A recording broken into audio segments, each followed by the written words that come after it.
Hello, Internet. I'm Lala with Project Lala. Welcome back to The Last Door, Episode 2, Memories, Part 2. We are in our old boarding school that is now a hospital. We're wandering around. We just found a music box, and we are still exploring this room. Dear brother, I have received your letter and I'll try to write you more frequently. I hope you are studying a lot and you feel comfortable here. We miss you a lot. When are you coming back? Father is in bed with fever. I do not feel very well, but I am on medication. Today is my birthday and I am feeling blue. It is a quiet and boring Sunday at the village. Mom is going to cook lemon cake like those Grandma used to make. I wish we could eat it together. Write back soon. I am looking forward to knowing how you are doing, what you are learning, how is Scotland, and so on. A big hug. I think about you a lot. Your dear sister. No commentary on that?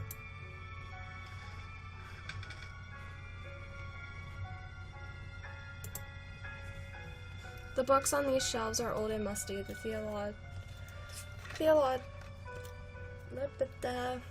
Hey guys, I can't talk again.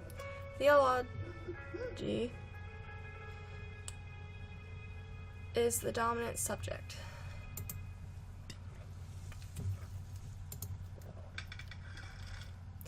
January 15th, 1876. Father Ernest seemed unusually troubled today. Several times he paused abruptly in the middle of a lecture for no reason, even during his favorite class, theology. January 18th. Today Father Ernest is very irritable. Collins made a comment and was expelled from class for it, and even DeWitt was admonished just for reading a philosophy book. I hope Father Ernest doesn't turn his ire toward me. My father will be disappointed if I fail to get good marks. January 21st. It was very disconcerting to see Father Ernest entering class so pale and sweaty. In the middle of his lecture, he stumbled, gazed, and had to sit. January 22nd. Father Eugene taught our theology class today, even though he doesn't know the subject matter as well as Father Ernest. When we asked him what had happened to Father Ernest, Father Eugene told us that he had taken ill. What worries me is that now Father Eugene is also starting to look unwell. February 20th. It has been a month since we last saw Father Ernest. We are told that he is still sick, but if he is so ill, then why hasn't a physician come to treat him? My studies are flagging, but I have taken it upon myself to read on my own. I hope this helps, as I must succeed in spite of the problems happening around us. February 23rd. It was announced this morning that the school is to close. None of us know why, and we cannot get a straight answer from the faculty. They each dodge the question, and I am starting to think they may not know the answer themselves. Their anxiety is palpable, though they try to hide it behind a calm face. But what about Father Ernest? I hear he alone is to remain after we vacate the premises.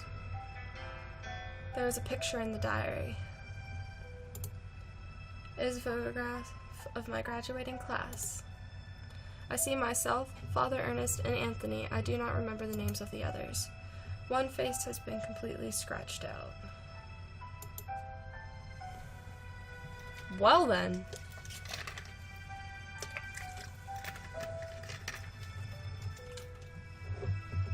Sorry guys, I had to take a drink there. And I forgot to reset my timer. There we go. Alright. There is an old sentence written on the board. In death there is hope, in death there is life. One must seek its true nature to understand the nothing. It looks like it has been there for years as the chalk has faded in some places.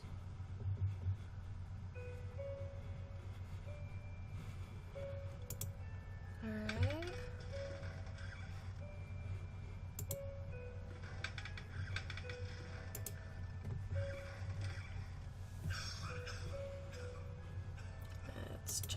This place. I unlock the door.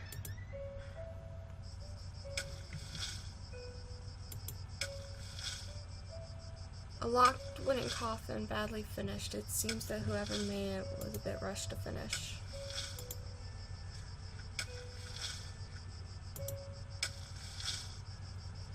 Good evening.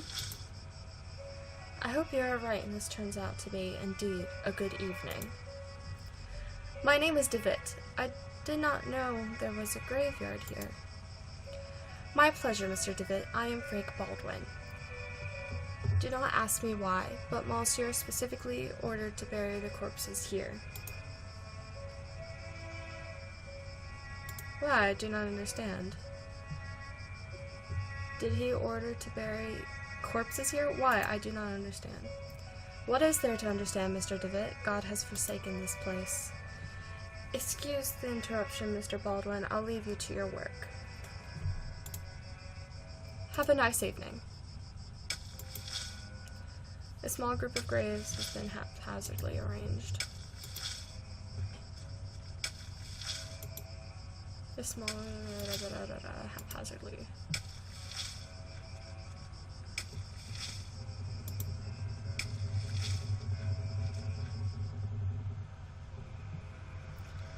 Oh, I can go to the ocean. Okay. A piece of old fishing net.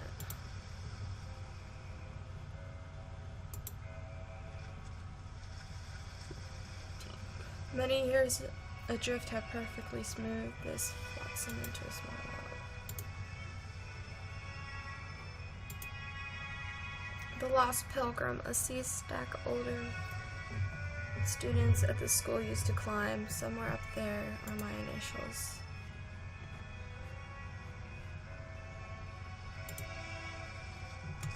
Can I, like, go in the water? No.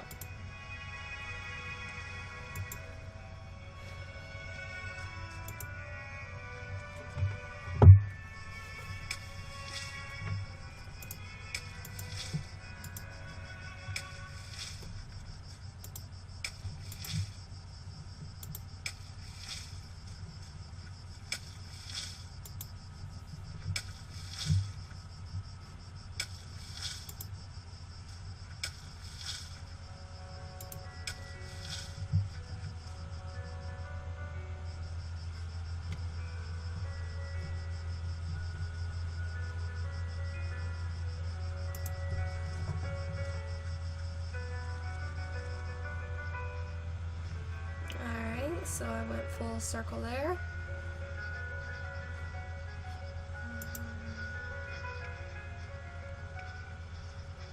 Mr. DeVitt, these rooms are private. Mr. DeVitt, you are not allowed in there. Okay.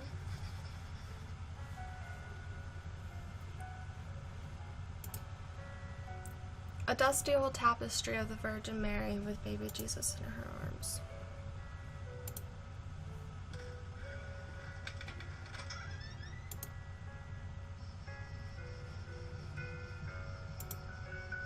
One of these humble beds where the nuns sleep. A syringe next to a flask. The label reads morphine. Good evening, sister. Sister? All this suffering, all these tears, all our prayers unanswered. What do you mean, sister?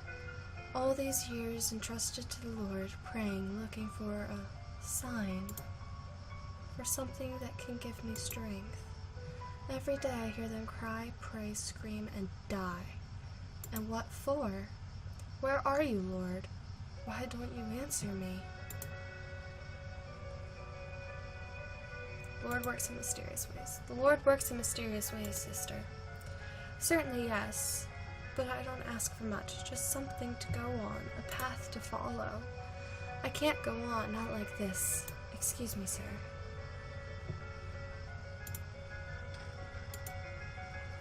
Through the big open window, dusk, cold wind freezes the room.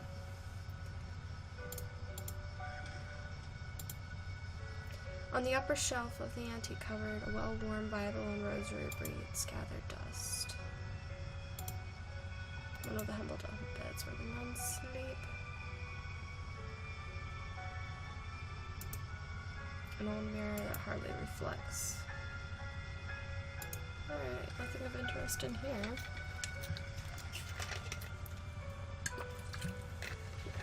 Just that this place is very sad and has no hope. A worn out and faded tapestry of Jesus Christ.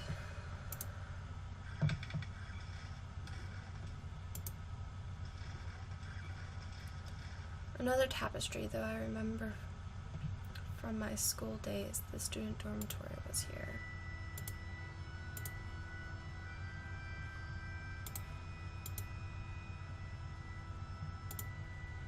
Okay, I need to find something to cut the tapestry.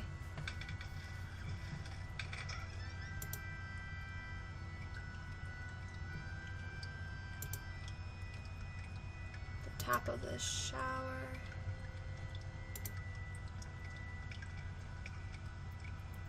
If I open the tab, the shiny object will be carried away by the stream of the water.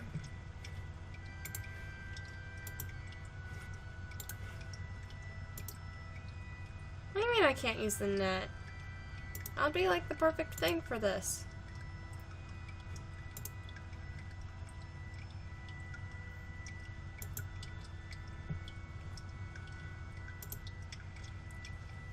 There's a puddle in the shower hole, something shiny under the grating. I cannot see it properly.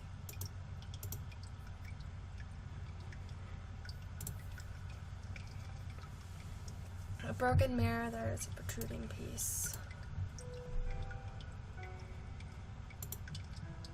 The old rusty pipe communicates with the other areas in the house.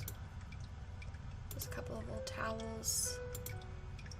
The shower is old, rusty, and poorly maintained.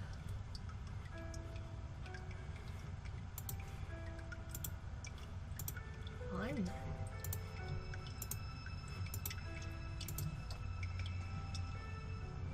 Can I use that to cut it? Mirror trunk is sharp but too weak to cut the tapestry. It might break. Alrighty then.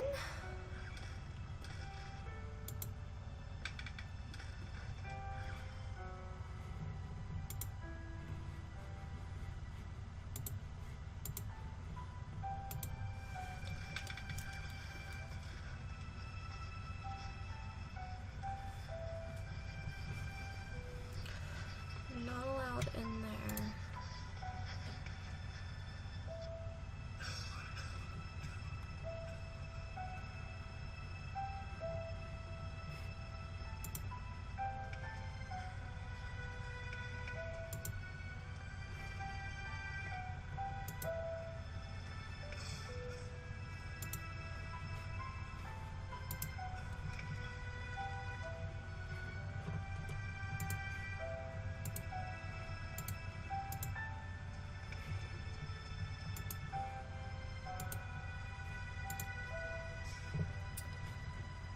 Alright.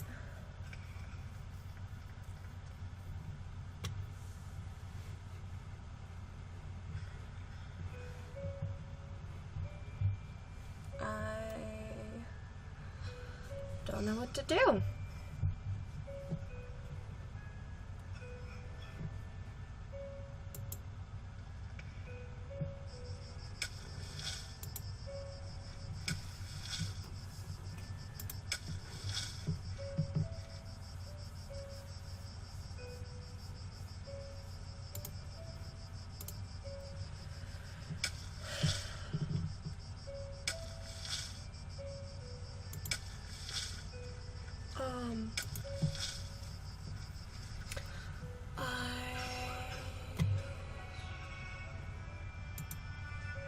I don't know what to do.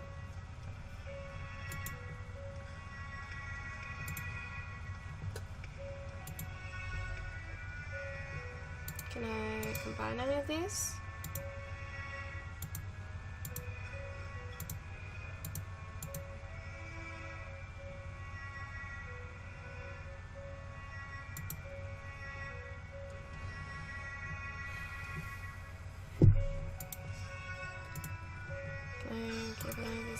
miles too long?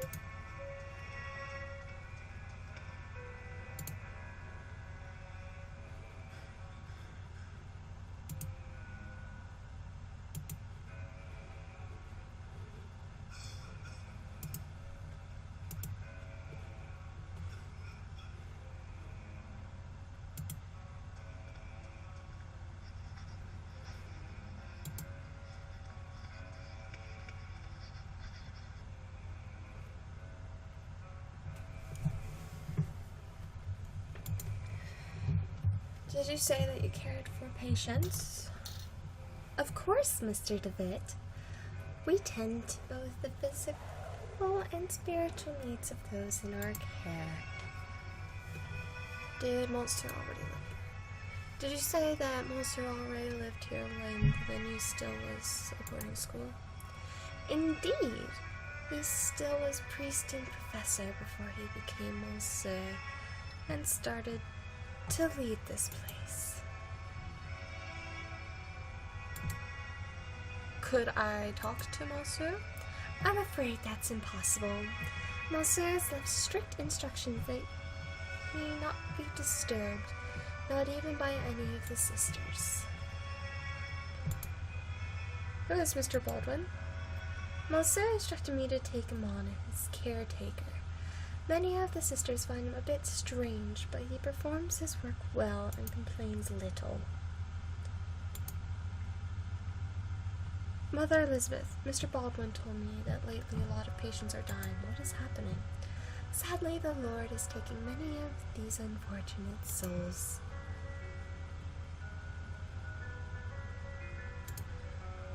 Thank you, Mother. I'll leave you with your duties.